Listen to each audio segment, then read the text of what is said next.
चलिए अब MP board का जो 12th का क्वेश्चन पेपर है 2016 का, उसका सेक्शन डी सॉल्व करते हैं। सबसे पहले आप क्वेश्चन पेपर देखेंगे। इसमें जनरली क्वेश्चन नंबर 10 जो होता है ये एक एक्सट्रैक्ट होता है, पोयम से एक्सट्रैक्ट लिया है। ये फर्स्ट पोयम का ही है। इसमें मात्र 5 लाइन है, एक स्टेंजा इसमें लिया गया है और 2 क्वेश्चन है। और तो इसमें ऐसा कुछ नहीं है कि इस पोयम को अच्छी तरह समझना है, बस इसमें आपको आपका वर्ड पावर पूछा गया, थोड़ा सा ग्रामेटिकल नॉलेज। और word similar in meaning to the word here, here का क्या अर्थ होगा इसके सिमिलर, तो आपको तीनों में से छाटना है, पियर, लिजन और पीप। और सेकंड क्वेश्चन है the opposite word of car is, car का अपोजिट वर्ड क्या होगा, फार, क्लियर और फियर। सॉरी यहाँ पर कार नहीं है, ये नियर है, नियर, थोड़ा सा लिखने में गलती हो गई, नियर, NEAR, नियर। नियर का अपोजिट वर्ड यहाँ पर हमें ढूंढना है, तो वो क्या होगा वो हमें बताना है। तो इस तरह ये 2 क्वेश्चन हैं।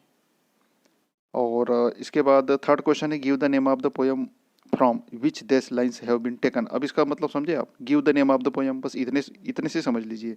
Give the name of the poem यानी उस पोयम का नाम बताना, नाम दीजिए बोल रहे हैं। From which this lines have been taken, जो जहाँ से ये लाइन्स ली गई हैं। ओके, जहाँ से ये लाइन्स ली गई हैं। और बस ये मात्र 3 क्वेश्चन है। उसके बाद जो इसी का बी क्वेश्चन है, इसमें भी ये लाइन्स है, मैंने इसको रेगुलर में यहाँ पर आपको लिखा दिखाई देता होगा।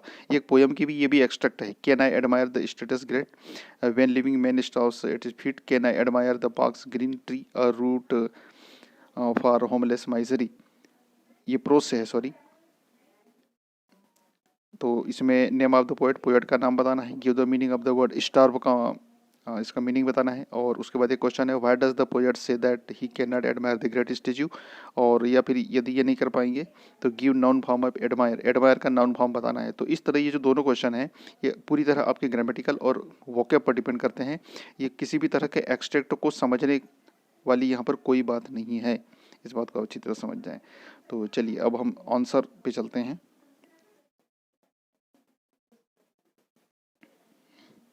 सेक्शन डी, इसका जो क्वेश्चन नंबर 10 था, इसके इंस्ट्रक्शन आप अच्छी तरह देख लें।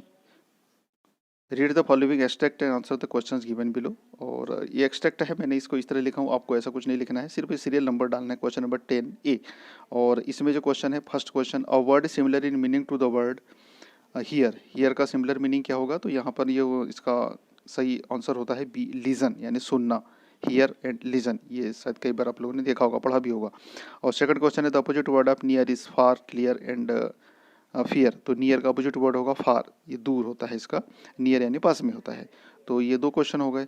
इसके बाद हम आगे बढ़ते हैं इसमें क्वेश्चन नंबर 10 का B, can I admire the statue great. ये जो एक्सट्रैक्ट है इसको आपको लिखने की आवश्यकता नहीं है, मैंने यहाँ पर चूंकि लिखा हूँ। इसके क्वेश्चन करते हैं नेम ऑफ द पोएट, इस पोएट का नाम बताना है। श्री अरविंदो, WH डेविस और विलियम रैंड्स और एनामेनस। तो ये जो एक्सट्रैक्ट लिखा हुआ है ये है WH डेविस के राइटअप से। और सेकंड क्वेश्चन है give the meaning of the word starve, starve का आपको मीनिंग बताना है। इसका मीनिंग होता है die of hunger, labour hard, work comfortably and live happily. तो स्टार्व यानी भुखमरी होता है, तो भुखमरी का मतलब तो सीधा सा होगा ना, डाई ऑफ हंगर। और यदि ये नहीं कर पाते तो इसके साथ में एक दूसरा क्वेश्चन है जो सेकंड के ऑप्शन में है, ये give noun form of admire, admire का नाउन फॉर्म बताना है। ये एडमायर ये वर्ब है, इसका नाउन फॉर्म बनाएंगे तो एडमायरेशन हो जाएगा, क्योंकि नाउन से वर्ब बनाना और वर्ब से नाउन बनाना, इस तरह के कई क्वेश्चंस होते हैं। तो जनरली आप ध्यान रखें कि TION अगर वाला कोई वर्ड आपको नजर आए तो इसका मतलब वो वर्ब से नाउन बनाया गया है। तो इस तरह आप समझ लें, तो ये ट्रांसफॉर्मेशन भी हमको आना चाहिए। अब आगे बढ़ते हैं। आपको अब आगे क्वेश्चन पेपर देखने की आवश्यकता नहीं है, मैंने यहाँ पर क्वेश्चन भी लिख रखा हूँ और आंसर भी है। तो इस तरह यहाँ पर answer any 2 of the following questions, why does the poet regard earth friend. तो ये आपके अर्थ वाले चैप्टर से है। The poet regards earth as a friend because it gives us water, food and place to live. इसी तरह second question है इसमें who are the people far from us, ये चैप्टर 1 से है, आपको याद होगा। The people who are oppressed suffering and who can not tell us their woes are far from us. और सी क्वेश्चन है what are the 2 meanings of the word cricket, cricket के 2 meaning बताना है, ये भी पोयम से है। The meaning of, ये 2 क्रिकेट के 2 वर्ड, स्मॉल इंसेक्ट, छोटा कीड़ा होता है। The name of A game, यानी जिसे हम हिंदी में झिंगुर कहते हैं, और गेम का नाम तो आपको पता है। What kind of life does the poet find in the woods, the poet find the life sweetest in the words, ये भी पोयम से है। इसके बाद क्वेश्चन नंबर 12, इसमें कोई साथ करना है। इसमें फर्स्ट क्वेश्चन देखते हैं, व्हाट डिसेबिलिटी डिड मिनी है, तो मिनी वाला जो क्वेश्चन चैप्टर है उससे लिया गया है। Minnie was spastic, she was unable to control her hands and legs from birth. ये बहुत इंपॉर्टेंट क्वेश्चन है, इसको आपको अच्छी तरह याद कर लेना है, जनरली कई बार पूछा जाता है। उसके बाद second question, what is the best way to disarm hostility, ये भी कई बार पूछा गया है, इसको भी याद कर ले। The best way to disarm hostility to be avoid the faults that you see in others.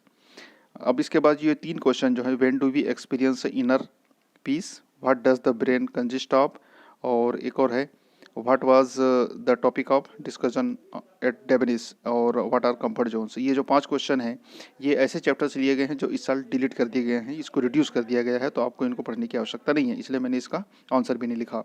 अब इसके आगे question number G, how was the bird fed, bird को कैसे खिलाया गया था, तो मिनी वाला जो चैप्टर है उसमें आपको ये क्वेश्चन मिलेगा।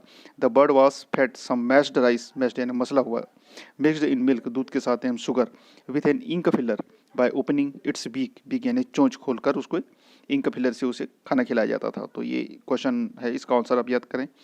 इसके बाद एज क्वेश्चन है, हु वाज स्वामी अरवासु, स्वामी अरवासु से रिलेटेड एक चैप्टर है, ये कौन था, ये सीधा सिंपल सा प्रश्न है, आप इसे जरूर याद करें। स्वामी अरवासु वाज अ मॉन्क, मॉन्क यानी संत होता है, याद रखें आप।